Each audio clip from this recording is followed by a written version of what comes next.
This Baylor Bear Hotline segment with Baylor men's basketball coach and national championship coach Scott Drew, brought to you by Richard Car Motors. People you can count on. And speaking of that, Baylor could count on players that have had to come through with extra minutes in production the last couple of wins. Scott Drew joins us, Paul Craig and David Smoke. When a player like Dale Bonner is available and probably wasn't expecting to be, although you did tweak some things after the losses in Kansas, what does that say about him or anyone that even if they're not getting minutes and all of a sudden they do and they're ready? Well, you know, coaches love to brag about great stories, and Dale's one of them. Early on in the season, was in the rotation, was playing. We trimmed down the rotation. He remained a great teammate, supported the guys that were playing, but yet kept working and kept improving.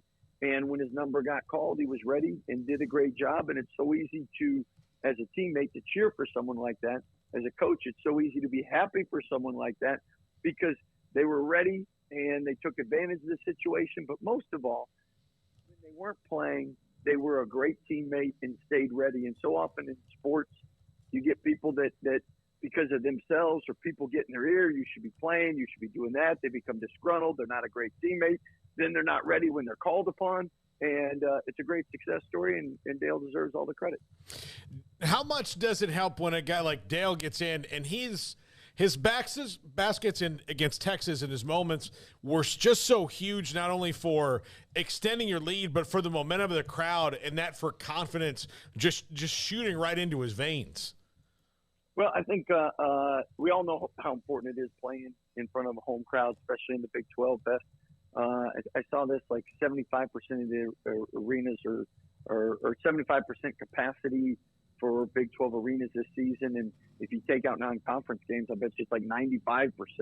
So, I mean, it's packed places. And if you're the home team, you got to give your fans something to get behind and cheer for. And when you can get them involved, it's huge. And Dale obviously did that.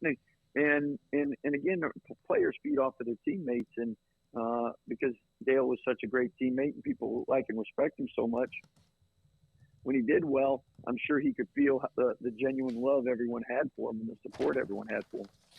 All right, Scott, Keyonte George, we know he went down against Texas. Langston Love went out, got hit in the eye, and that swelled up on him. Any update you can give us today on their availability for Saturday? Yeah, both are doing better, but as far as availability, we'll know closer to the end of the week. We don't know now. And the good thing is we played on Monday, which gives us more time for Langston. And Keyonte, obviously, we got all week. So Dave Snyder and Charlie and the group are doing a great job with them. Those guys are working hard at controlling what they can control. And I know your last game in the Ferrell Center this year, I know those guys will want to play, and they'll want to play in front of the home crowd. They'll try to send the seniors out on a high note. Despite, other than the obvious that Dale Bonner gets more minutes, Langston Love was going to have more minutes, and he did Saturday, what else does the offense do better or differently when Keyonte's not in there? Well, I think each player brings different strengths to the team. And I know when you talk individual strengths, I mean, Dale Bonner, one of his biggest strengths is always his ability to get in the paint, create for others. And the other thing is he's a tremendous defender. And especially when he's active and flying around, it's inspiring not only the rest of his teammates, but giving the home crowd a lot to cheer for. So like the other night when Langston went out and we played Jalen at 3, obviously that gave our team a bigger, more strong physical look. When you play John at the 4 with Flo, that gives you a different look. So as coaches, there's only so many plans, though, you plan for going into a game. And our staff, Coach Jacobs, Coach Brooks, Coach Nunes, have done a great job adjusting with injuries on the fly and helping put us in good positions to be successful. Flo's almost been as many games as you have, Coach, at this point, right? Yeah. Well, we can't give him any more balls because otherwise we won't have enough to practice with. I think he's gotten a game ball before the last how many games. So, but it's a great honor, great tribute. I know with the COVID year, you have a lot of people setting records, and you'll probably have a lot of people that played before the COVID year saying that, hey, that's unfair in the record books, but it is what it is. Coach, obviously it was big to not only beat Texas, but also then follow that up with the win over Oklahoma State. You guys had a pretty comfortable lead, and that obviously was not the case there by the end. Just what kind of lessons learned, if anything, along those lines, I suppose. But what were your takeaways, I guess, is a better question as far as closing that game out the other night? Well, I think the first 35 minutes, when you're up 17-19 with 5 to go, a lot of things had to work and be in your favor. And then the last 5 minutes, we all understand in the Big 12 that there's a rule. Every game has to be within 2 possessions, within 5 points in the last minute. So we did what we needed to do to have that. And but in all seriousness, I think you got to, first of all, credit Oklahoma State. They made a bunch of threes and some tough shots. We missed a couple open shots, and then we turned the ball over a couple times, missed a layup. So we'll go to the film. We'll work on doing things better and cleaner in the last 5 minutes. But at the same time, for the first 35 minutes to have a lead of 17, 19 points on the road in the Big 12, you're doing something well. And I thought our guys defensively to that point, we gave up a lot of offensive rebounds, but we actually scored more second chance points. So we were more efficient and effective with the rebounds we got. And going into the game, we were second in the Big 12 conference stats in defensive rebounding, so we had improved. But obviously took a step back. And, again, that's where you got to give the opponent credit. I mean, they're playing to get in the NCAA tournament. They're trying to win, and they were really aggressive and did a good job. Is it me, or have you been a little bit more, not, I guess, maybe vocal with the officials, a little bit more edgy with them? Or was that one of those where you were upset because you gave up too many offensive rebounds and the official was this close to you? Maybe all of the above. I was a little frustrated too because I thought Langston, when he got scratched in the eye, and that situation. So, but at the end of the day, we are blessed to have the best officials in the country, and I think if you ask every coach, nobody is ever 100% satisfied with the officials, and they have a tremendously hard job. Coaches know because we officiate during practice. So it is a tough job, and we have the best of the best. At the same time, I think part of our job is to make sure we're conveying what we see.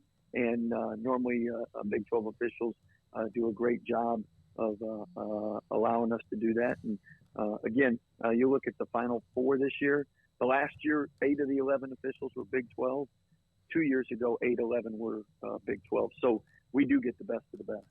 What is more difficult, the Saturday-Monday turnaround for Big Monday in the Big 12 or the day after turnaround in the NCAA tournament? Oh, definitely Saturday, Monday, because it involves travel, where in the NCAA tournament, you're in the same location, same place. So the travel does wear on you, and I think everyone that's traveled understands that part of it's real. And at the same time, I think this time of year, especially in the Big 12, I mean, you know everybody's plays, you know their tendencies, and I mean, it's hand-to-hand combat and a dogfight, and they're so physical in that second game with travel involved. Either you traveled away on Saturday or traveled away on Monday, and the last 10 minutes of the game, nobody has legs, and you're not getting easy buckets. I mean, it becomes a real toughness thing. Scott, again, we always appreciate your time when we get you. Craig brought this up earlier, that of everybody that's coaching college basketball, you're now like in the top or like 10th in overall time at a certain school. There's 351 programs, and I know you've been around a while, but that kind of blows me away that you're among that top 10 as far as longevity at a program right now. Actually, there's 363 Division I 63, schools. okay. So there's a lot of them, but we've been really blessed to have great players, and that's allowed us to stay around. Great administration.